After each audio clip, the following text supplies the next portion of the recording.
మనం మన ధర్మాన్ని ఆచరించాలి. అయితే మీ అందరికి జడలేసుకోవడం వచ్చు కదా, ఎంతమంది వేసుకున్నారు చెప్పండి, వేలతో లెక్కేయచ్చు. పూజకు వచ్చేటప్పుడు కొంచెం పద్ధతిగా రావాలన్నమాట. పంచమాంగళ్యాలు ఉంటాయన్నమాట ఆడవారికి.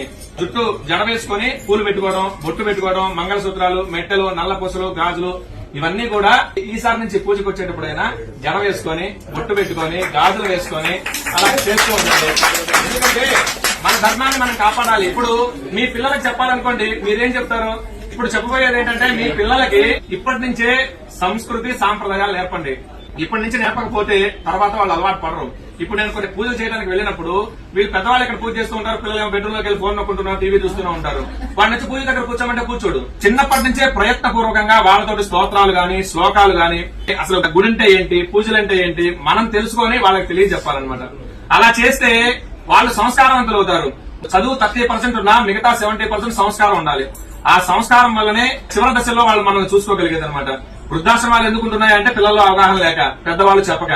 అయితే ఇతర మతాల వాళ్ళు ఆ పుస్తకాలు గాని, వాళ్ళ మతాల గురించి గాని వాళ్ళు ప్రచారం చేసుకుంటూ ఉన్నారు. కానీ ఎంతమంది ఇళ్లలో భగవద్గీత గాని, భాగవతం గాని, రామాయణం గాని, ఈ ఇతిహాసాలు గాని, పురాణాలు ఎంతమంది ఇళ్లలో ఉన్నాయి?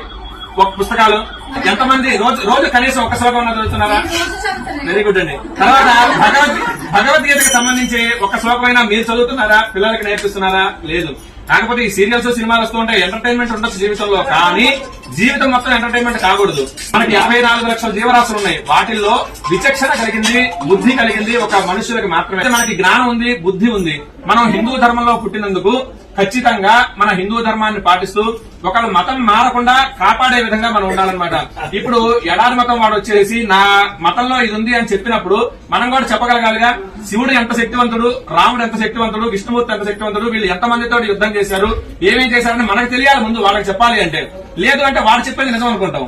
కాబట్టి మనం నేర్చుకోవడం, కొంత సమయం భక్తికి, పూజలకి కేటాయించండి. అలాగనే ధర్మం తెలుసుకోవడానికి, ఆచరించడానికి కొంత సమయం కేటాయించండి. అలాగనే మీ పిల్లలకి కూడా చెప్పండి. పిల్లలకి ఇప్పటి నుంచే మొదలు పెడితేనే వినగలుగుతారు. నాకు తెలిసి మీ పిల్లలందరూ చిన్నపిల్లలు అయి ఉంటారు. మీరు కలిగిన కుర్చీలో కూర్చున్న కింద కూర్చున్న 10 సంవత్సరాలు వాళ్ళు ఉంటారు. కాబట్టి ఇప్పటి నుంచే మొదలు పెట్టండి. ఇప్పటి నుంచి మొదలు పెడితే కనీసం రోజుకు ఒక శ్లోకం, లేదు అంటే మన ధర్మం ఇది, బొట్టెందుకు పెట్టుకోవాలి. అలాగనే ఈ కొన్ని స్కూళ్లలో బొట్టు పెట్టుకోనీరు, జడ వేసుకోనీరు, రిబ్బన్లు వేసుకోనీరు, గాజులు వేసుకోనీరు. ఇప్పటి నుంచి ఇట్లా మొదలైతే ఇక పెద్ద అయిన తర్వాత అసలు వాళ్ళు మన మాట ఎందుకనమాట. వేరే మతాల వాళ్ళని పెళ్లి చేసుకోవాలన్నా కానీ దానికి వెనకారు. మన ధర్మం గురించి, అలాగనే మన ఆచారాలు, సాంప్రదాయాల గురించి నాన్నలకి, అమ్మమ్మలకి తెలిసి ఉంటుంది. వాళ్ళ దగ్గర నుంచి ఇవన్నీ కూడా రావాలి. అవి కూడా పిల్లలకి అలాగనే నేర్పిస్తూ రండి. మీరు నేర్చుకోండి. రోజు కొంత సమయం దేవుడికి, అలాగనే మన ధర్మానికి కేటాయించండి. జై శ్రీరామ్.